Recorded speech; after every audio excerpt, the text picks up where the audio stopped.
بسم اللہ الرحمن الرحیم نحمدہ ونصلی علی رسولہ الکریم اما بعد۔ ویسے مشہور تو یہ ہے کہ دنیا میں 7 عجائبات ہیں، یعنی 7 ایسی عمارتیں ہیں جو محیر العقول ہیں، لیکن انصاف کی بات یہ ہے کہ مسجد نبوی شریف کی 170 سال پہلے ترکوں کے زمانے میں جو تعمیر کی گئی وہ بھی کسی عجوبے سے کم نہیں ہے۔ اس میں ترکوں نے جا بجا ایسی نشانیاں چھوڑی ہیں جو اس کی 1400 سالہ تاریخ کو بیان کرتی ہیں۔ گویا یہ صرف ایک تعمیر نہیں بلکہ ایک تاریخ تھی جو رقم کی گئی۔ ان نشانیوں کی تفصیلات پر اگر کوئی کتاب لکھی جائے تو شاید سینکڑوں صفحات کا دامن بھی چھوٹا ہو جائے۔ ہم کوشش کرتے رہتے ہیں کہ ان بند نشانیوں کو ایک ایک کر کے آپ کے سامنے کھولتے رہیں، تاکہ آپ جب بھی مسجد نبوی شریف کی زیارت کے لیے جائیں تو صحیح معنوں میں اس سے مستفید ہو سکیں۔ آج ہم بات کریں گے کہ ترکوں نے مسجد نبوی شریف کی تعمیر کرتے وقت تمام ستون ایک جیسے کیوں نہیں بنائے۔ اگر ہم غور کریں تو 5 مختلف قسموں کے ستون ہمیں دیکھنے کو ملتے ہیں۔ آخر اس کی وجہ کیا ہے؟ اس کا مختصر جواب یہ ہے کہ ہر ستون کی الگ تاریخ ہے، الگ اہمیت ہے، الگ کہانی ہے، یعنی ہر ستون اپنے اندر بے شمار رازوں کو چھپائے ہوئے ہے۔ ترکوں نے جتنے بھی مسجد نبوی شریف میں ستون بنائے ان میں 2 باتوں کا خاص خیال رکھا۔ پہلی بات کہ ہر ستون اسی جگہ پر بنایا گیا جہاں آپ صلی اللہ علیہ وسلم نے مسجد کی تعمیر کے وقت ستون کی بنیاد رکھی تھی۔ کسی بھی ستون کی جگہ کو معمولی سا بھی تبدیل یا آگے پیچھے نہیں کیا گیا۔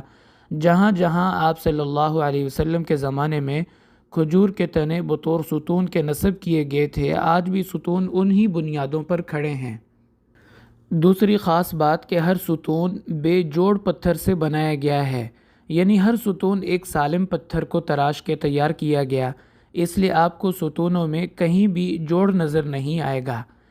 خیر، ہم بات کر رہے تھے کہ ایک ہی زمانے میں تعمیر ہونے والی مسجد کے ستون ایک دوسرے سے مختلف کیوں رکھے گئے، تو اس کا تفصیلی جواب یہ ہے کہ یہ تمام ستون مختلف چیزوں کی حدود اور ان کے احاطوں کی وضاحت اور نشاندہی کے لیے ایک دوسرے سے مختلف بنائے گئے ہیں۔ مثال کے طور پر سفید پتھر والے تمام ستون ریاض الجنہ کی حدود کو واضح کرتے ہیں، یعنی جہاں بھی آپ کو سفید ماربل ستونوں پر نظر آئے تو آپ سمجھ لیں کہ یہ جگہ ریاض الجنہ کی ہے۔ پہلے کسی وقت میں یہاں گرین کارپیٹ ہوتا تھا جو ریاض الجنہ کی حدود کی نشاندہی کرتا تھا، باقی پوری مسجد میں ریڈ کارپیٹ بچھا ہوتا تھا، ریاض الجنہ میں گرین کلر کا کارپیٹ ہوتا تھا، لیکن اب تو پوری مسجد میں ہی گرین کارپیٹ بچھا دیا گیا ہے، لہٰذا ریاض الجنہ کی حدود کو پہچاننے کے لیے یہ نشانی تو اب ختم ہو گئی۔ اب ہم صرف ستونوں سے ہی ریاض الجنہ کی حدود کو پہچان سکتے ہیں۔ دوسری اہم بات کہ ریاض الجنہ کی حدود میں ستونوں کی 5 صفیں ہیں اور ہر صف میں 4 ستون ہیں، گویا ٹوٹل 20 ستون ریاض الجنہ کی حدود میں آتے ہیں۔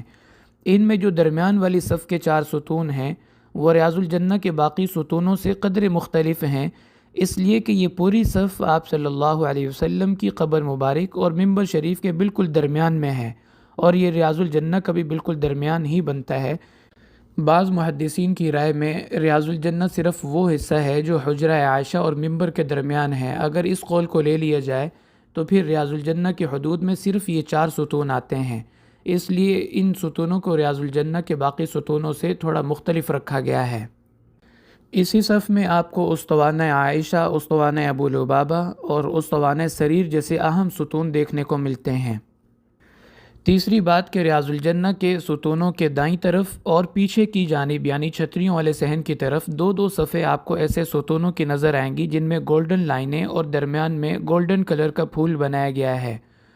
ان ستونوں کا مقصد یہ ظاہر کرنا ہے کہ آپ صلی اللہ علیہ وسلم نے جب 1 ہجری میں مسجد نبوی کی بنیاد رکھی تھی تب مسجد کا رقبہ کتنا تھا، اس کی نشاندہی کے لیے یہ ستون بنائے گئے ہیں۔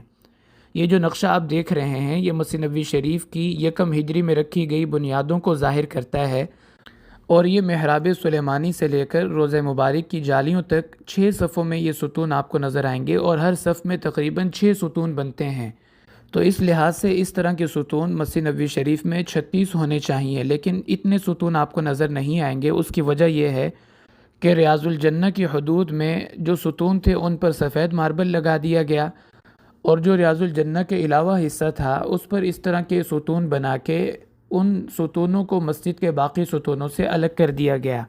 گویا ریاض الجنہ اور یہ تمام ستون مسجد نبوی شریف کا وہ قدیم حصہ ہے جو آج سے 1400 سال پہلے آپ صلی اللہ علیہ وسلم نے ہجرت کے فوراً بعد تعمیر فرمایا تھا۔ چوتھی بات یہ کہ مسجد نبوی شریف کے دائیں طرف ستونوں کی ایک پوری لائن آپ کو نظر آئے گی جس پر حد المسجد نبی علیہ السلام لکھا ہوا ہے۔ اس کا مقصد یہ کہ آپ صلی اللہ علیہ وسلم نے غزوہ خیبر کے بعد جب مسجد کو بڑا کیا تو اس کی حدود یہاں تک وسیع ہو گئیں، یعنی دائیں طرف سے 3 ستون بڑھا لیے گئے اور پیچھے کی طرف 4 ستون مزید بڑھا لیے گئے۔ اور آپ صلی اللہ علیہ وسلم کا جب وصال ہوا تو مسجد کا رقبہ اتنا تھا جو تقریباً 1 کنال کے قریب بنتا ہے۔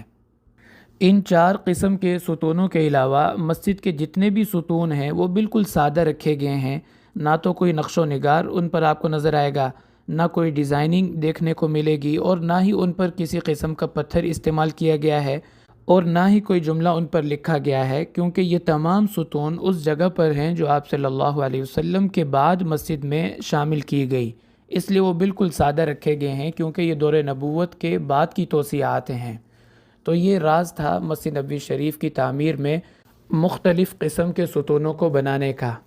تو گویا کہ یہ مختلف قسم کے ستون مختلف چیزوں کی حدود اور ان کے احاطوں کی وضاحت اور نشاندہی کے لیے مختلف رکھے گئے ہیں۔